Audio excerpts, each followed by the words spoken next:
Allahabad high court ने मदरसों को मिलने वाले सरकारी फंड पर यूपी सरकार से कुछ गंभीर सवालों के जवाब मांगे। सवालों का लबोलबाब यह है कि एक धर्मनिरपेक्ष देश में धार्मिक शिक्षा देने वाले संस्थानों को सरकार से फंड दिया जा सकता है या नहीं। हाईकोर्ट ने जो सवाल पूछे वो केवल गंभीर नहीं है, बल्कि देश में एक नई तरह की बहस शुरू करने वाले भी हैं। ये पूरा मसला क्या है, विवाद किन बातों पर है, यह जानने से पहले समझना जरूरी है कि मसला कोर्ट तक पहुंचा कैसे। असल में हाईकोर्ट में सुनवाई एक मदरसे की तरफ से दी गई याचिका पर ही हो रही थी। जिस मदरसे ने याचिका दी उसका नाम है मदरसा अंजुमन इस्लामिया फैजुल उलूम। मदरसे तकरीबन हर राज्य में सरकार से आर्थिक मदद लेते हैं, लेकिन नियम यह है कि केवल उन मदरसों को सरकार मदद देती है जो मान्यता प्राप्त होते हैं। मान्यता कौन देता है? मान्यता देने का काम करता है मदरसा बोर्ड। मदरसा बोर्ड कुछ ऐसा ही होता है जैसे राज्यों के अपने अलग अलग शिक्षा बोर्ड होते हैं, या जैसे एक सीबीएसई है जो पूरे देश का बोर्ड है, ऐसे ही होता है मदरसा बोर्ड जो हर राज्य में अलग होता है।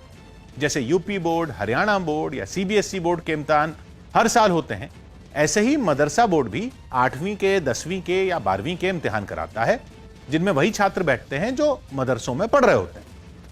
यूपी के मदरसा बोर्ड से मान्यता प्राप्त मदरसा है मदरसा अंजुमन इस्लामिया फैजुल उलूम। इस मदरसे ने अदालत के सामने एक याचिका दी और यह कहा कि सरकार हमें और टीचर रखने की इजाजत नहीं दे रही। मतलब उनका कहना यह था कि मदरसे में आने वाले बच्चों की गिनती बढ़ गई है, पढ़ाने वाले मौलवी यानी टीचर कम पढ़ने लगे हैं, इसलिए उनके कुछ पद बढ़ाने चाहिए और नई भर्तियां करनी चाहिए। सरकार को मदरसे की तरफ से इसका प्रस्ताव भेजा गया, लेकिन सरकार ने मंजूरी नहीं दी। इसीलिए मदरसे ने खटखटाया हाई कोर्ट का दरवाजा और मांग यह रख दी कि सरकार नई भर्तियों की इजाजत दे। अब इसमें सरकार की मंजूरी का मतलब यह है कि रखने को तो मदरसा चलाने वाले जितने मर्जी टीचर खुद रखें, लेकिन उनकी तनख्वाहें तो सरकार की जेब से जाती हैं। सरकार ही मान्यता प्राप्त मदरसों में मौलवियों की तनख्वाह देती है। अब सरकार अगर मौलवियों की गिनती बढ़ाने के प्रस्ताव को मंजूरी नहीं दे रही तो मतलब यह है कि अगर नए मौलवी रख भी लिए जाते हैं तो उनकी तनख्वाह सरकार नहीं देगी। मदरसों में पढ़ाने वाले ये मौलवी भी सरकारी मुलाजिम ही होते हैं, जैसे बाकी सरकारी स्कूलों में टीचर होते हैं, उनकी तनख्वाहें सरकार देती है। उसी तरह ये मौलवी भी सरकारी मुलाजिम ही होते हैं।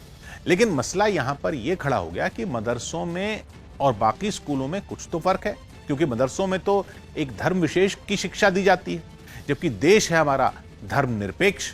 लेकिन मदरसों की मदद देश के तकरीबन हर राज्य में सरकार करती। तो इसलिए जब हाई कोर्ट के सामने यह मामला पहुंचा तो सवाल सिर्फ नए टीचरों, मौलवियों की भर्ती तक सीमित नहीं रहा। कोर्ट ने तो सरकार से यह पूछ लिया कि क्या एक धर्मनिरपेक्ष देश को धार्मिक शिक्षा देने वाले संस्थानों को फंड देने का अधिकार है या नहीं। हाईकोर्ट ने चिंता यह जताई कि कहीं मदरसों की मदद करते हुए सरकारें उन मौलिक अधिकारों का हनन तो नहीं कर रही हैं जो इस देश का संविधान देश के हर नागरिक को देता है।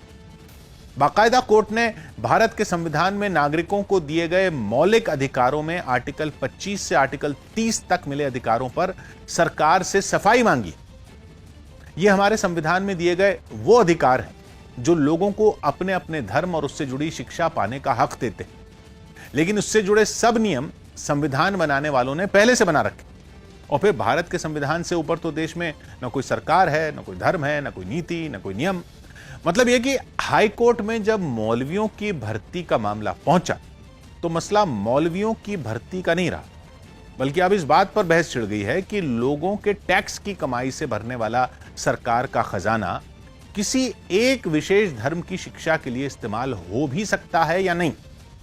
जिन मसलों पर कोर्ट ने बात की उनमें कुछ बिंदु बेहद अहम हैं, जिन पर कोर्ट ने राज्य सरकार से सफाई मांगी। इन्हें भी समझना जरूरी है। कोर्ट ने पूछा कि क्या जिन मदरसों की मदद सरकार करती है उनमें खेल के मैदान हैं, क्योंकि मदरसों के अलावा जिन भी स्कूलों को सरकार या बोर्ड मान्यताएं देते हैं उनमें खेल के मैदान होना जरूरी होता है। और यह नियम हमारे संविधान में ही दिए गए मौलिक अधिकारों की वजह से है।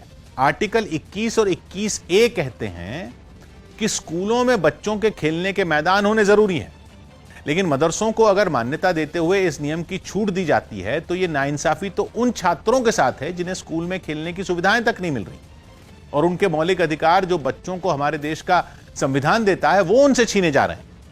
इसके अलावा मदरसों का पाठ्यक्रम क्या है, मान्यता देते हुए क्या शर्तें रखी जाती, इन सब बातों की जानकारी भी हाईकोर्ट ने राज्य सरकार से पूछी।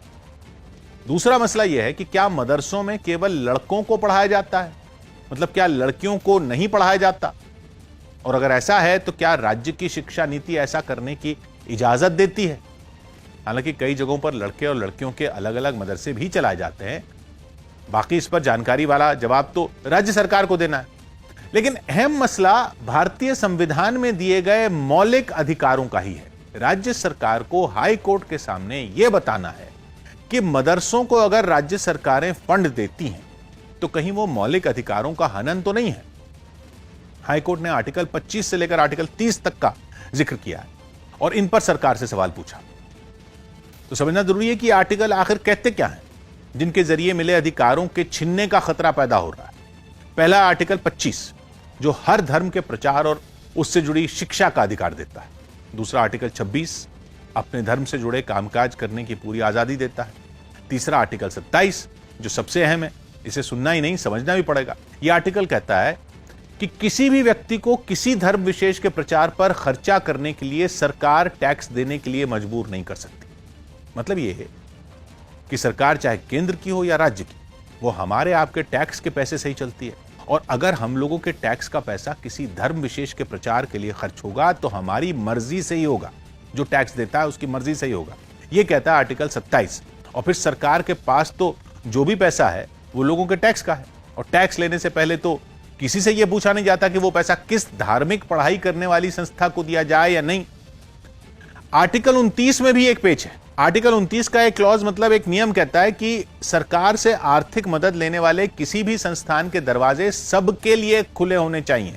मतलब किसी को भी उसके धर्म या उसकी जाति या लड़के लड़की के आधार पर एडमिशन देने से मना नहीं किया जा सकता अगर आप सरकार की फंडिंग ले रहे हैं।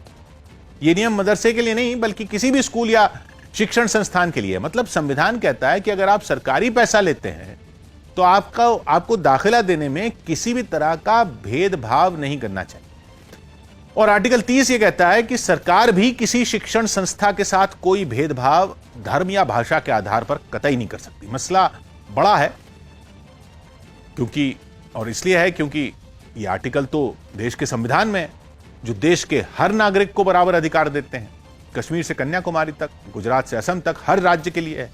अब अगर इलाहाबाद हाई कोर्ट ने सरकारी फंड के इस्तेमाल पर कोई चिंता जताई है तो यह बहस तो पूरे देश में छिड़ेगी। हर राज्य में सोचा जाने लगेगा कि संविधान इस मसले पर क्या कहता है। अब इस मामले की अगली सुनवाई 6 अक्टूबर को होनी है। सरकार को 6 अक्टूबर तक हाई कोर्ट को यह बताना होगा कि धार्मिक शिक्षा देने वाले संस्थानों को सरकारी खजाने से पैसा दिया जा सकता है या नहीं, या दिया जा रहा है तो किस तरह दिया जा रहा है।